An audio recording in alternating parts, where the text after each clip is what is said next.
భగవద్గీత 5వ అధ్యాయం కర్మ సన్యాస యోగం. అర్జునుడు అన్నాడు, ఓ శ్రీకృష్ణ, నీవు కర్మ సన్యాసమును, పనులను త్యజించుట ప్రశంసించావు మరియు కర్మ యోగమును, భక్తితో పనిచేయుట కూడా చేయమన్నావు. ఈ రెంటిలో ఏది శ్రేయస్కరమో ఖచ్చితముగా తేల్చి చెప్పుము. భగవానుడు పలికెను, కర్మ సన్యాస, పనులను త్యజించుట మార్గము మరియు కర్మయోగ, భక్తితో పనిచేయుట మార్గము రెండూ సర్వోన్నత లక్ష్యం వైపు దారి తీస్తాయి. కాని కర్మయోగము అనేది కర్మ సన్యాసము కంటే శ్రేష్టమైనది. దేనిని ద్వేషింపక, దేనిని ఆశించక ఉన్న కర్మయోగులను నిత్య సన్యాసులుగా తెలుసుకొనవలెను. అన్ని రకాల ద్వంద్వములకు అతీతంగా ఉండి వారు భౌతిక బంధాల నుండి సునాయాసముగా విముక్తులవుతారు.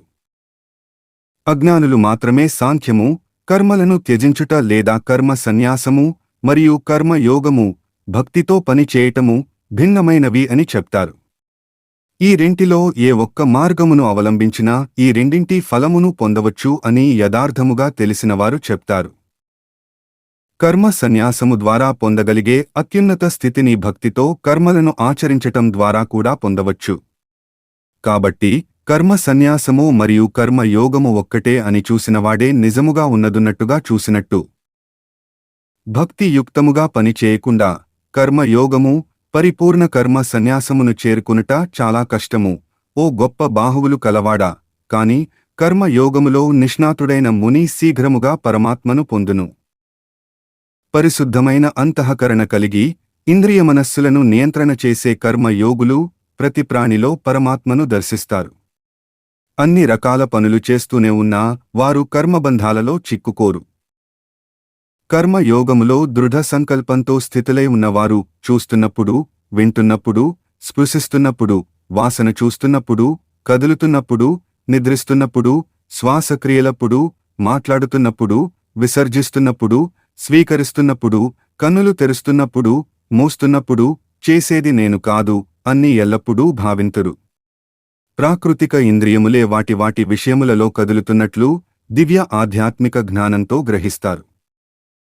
సమస్త మమకారాసక్తులు త్యజించి భగవంతునికే తమ అన్ని కర్మలు అంకితం చేసేవారు తామరాకు నీటిచే తడి అవ్వనట్టు పాపముచే తాకబడరు. యోగులు మమకారాసక్తిని విడిచిపెట్టి కేవలం ఆత్మశుద్ధి కోసం మాత్రమే శరీరము, మనస్సు, ఇంద్రియములు, బుద్ధిలతో కర్మలను ఆచరిస్తూ ఉంటారు. అన్ని క్రియాకలాపముల ఫలములను భగవంతునికే అర్పితము చేసి కర్మయోగులు శాశ్వతమైన శాంతిని పొందుతారు. అదే సమయంలో తమ కామముచే, కోరికలచే ప్రేరేపింపబడి స్వార్థ ప్రయోజనం కోసం పనిచేసేవారు కర్మబంధములలో చిక్కుకుంటారు. ఎందుకంటే వారు కర్మ ఫలములపై ఆసక్తి కలిగి ఉంటారు. ఆత్మ నిగ్రహము, వైరాగ్యము ఉన్న జీవాత్మలు తాము దేనికీ కర్త కాదని, దేనికీ కారణము కాదని తెలుసుకుని ఈ యొక్క 9 ద్వారములు కల నగరములో సంతోషంగా ఉంటారు. కర్తృత్వ భావన కాని, కర్మల స్వభావం కాని భగవంతునిచే సృష్టించబడవు. కర్మ ఫలములను సృష్టించేది కూడా ఆయన కాదు. భౌతిక ప్రకృతి గుణములే వీటన్నిటినీ ప్రవర్తిల్లచేయును. సర్వాంతర్యామి అయిన భగవంతుడు ఏ ఒక్కని పాపపు లేదా పుణ్యకర్మల యందు కూడా పాలు పంచుకోడు. జీవుల వివేకము అజ్ఞానముచే కప్పబడిపోవటం వలన వారు భ్రమకు లోనగుతున్నారు. కాని ఎవరికైతే దివ్య ఆధ్యాత్మిక జ్ఞానముచే అజ్ఞానం నాశనం చేయబడునో, సూర్యుడు ఉదయించినప్పుడు అన్నింటినీ ప్రకాశింపచేసినట్టు వారికి ఆ జ్ఞానము పరమాత్మను ప్రకాశింపచేయును. తమ బుద్ధి భగవంతుని యందే స్థితులైనవారు, సంపూర్ణముగా భగవంతుని యందే నిమగ్నమైనవారు, ఆయనే పరమ లక్ష్యమని దృఢ విశ్వాసం కలవారు వారి పాపములు జ్ఞాన ప్రకాశంచే నిర్మూలింపబడి త్వరితగతిన మరలా తిరిగిరాని స్థితిని పొందుతారు. నిజమైన పండితులు దివ్య జ్ఞాన చక్షువులతో ఓ బ్రాహ్మణుడిని, ఓ ఆవుని, ఓ ఏనుగుని, ఓ కుక్కని, ఓ చండాలుడిని సమదృష్టితో చూస్తారు. సమదృష్టి యందు సంపూర్ణ మనస్సుతో స్థితులైనవారు ఈ జన్మలోనే జననమరణ చక్రమును జయిస్తారు. వారు భగవంతుని యొక్క దోషరహిత గుణములను కలిగి ఉంటారు కాబట్టి పరమ సత్యము నందే స్థితులై ఉంటారు. భగవంతుని యందే స్థితులై దివ్య ఆధ్యాత్మిక జ్ఞానము నందు దృఢమైన అవగాహన కలిగి ఉండి మరియు భ్రమకు లోను కాకుండా ఉన్నవారు ప్రియమైనవి జరిగితే లభిస్తే పొంగిపోరు లేదా ఏవేని అప్రియమైనవి జరిగితే కృంగిపోరు. బాహ్యమైన ఇంద్రియ సుఖాలపై మమకారాసక్తులు లేనివారు ఆత్మ యందే దివ్యానందాన్ని అనుభవిస్తారు. యోగం ద్వారా భగవంతునితో ఐక్యమై అంతులేని ఆనందాన్ని అనుభవిస్తారు. ఇంద్రియ వస్తువిషయ సంపర్కం వలన కలిగే భోగాలు ప్రాపంచిక మనస్తత్వం ఉన్నవారికి ఆనందదాయకంగా అనిపించినా అవి యథార్థముగా దుఃఖ హేతువులే. ఓ కుంతీపుత్రుడా, ఇటువంటి సుఖాలకు ఒక ఆద్యంతం మొదలు చివర ఉంటాయి, కాబట్టి జ్ఞానులు వీటియందు రమించరు. ఈ శరీరమును విడిచి పెట్టకముందే ఎవరైతే కామక్రోధ శక్తులను నియంత్రణ చేయగలరో వారు యోగులు మరియు వారు మాత్రమే నిజమైన సుఖసంతోషములు గలవారు.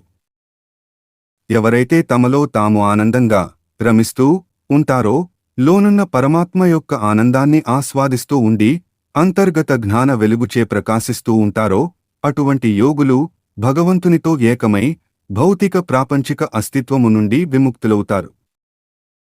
ఎవరి పాపములు నశించినవో, ఎవరి సందేహములన్నీ నిర్మూలింపబడినవో, ఎవరి మనస్సులు క్రమశిక్షణతో ఉన్నవో, ఎవరైతే సమస్త ప్రాణుల సంక్షేమం కోసం నిమగ్నమవుతారో అట్టి పవిత్రమైన వ్యక్తులు భౌతిక జగత్తు నుండి విముక్తి పొంది భగవంతుడిని పొందుతారు.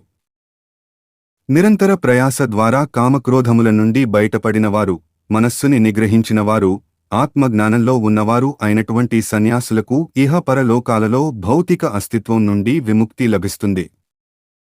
అన్ని బాహ్యమైన భోగ విషయముల తలంపులను త్యజించి దృష్టి కనుబొమల మధ్యే కేంద్రీకరించి నాసికా రంధ్రములలో లోనికి వచ్చే బయటకు వెళ్లే గాలిని సమముగా నియంత్రించి ఈ విధంగా ఇంద్రియ మనోబుద్ధులను నిగ్రహించి కామక్రోధభయరహితుడైన ముని సర్వదా మోక్షస్థితి యందే వసించును. సమస్త యజ్ఞములకు తపస్సులకు భోక్తని నేనే అని, సమస్త లోకములకు అధిపతిని అని మరియు సర్వప్రాణుల యొక్క నిస్వార్థ మిత్రుడను అని తెలుసుకొనిన పిదప నా భక్తుడు శాంతిని పొందును. ఈ వీడియో మీకు నచ్చినట్లయితే లైక్ చేయండి, షేర్ చేయండి. అలాగే మరిన్ని సనాతన ధర్మ వీడియోల కోసం మన ఛానల్ని సబ్స్క్రైబ్ చేయండి. హరే కృష్ణ.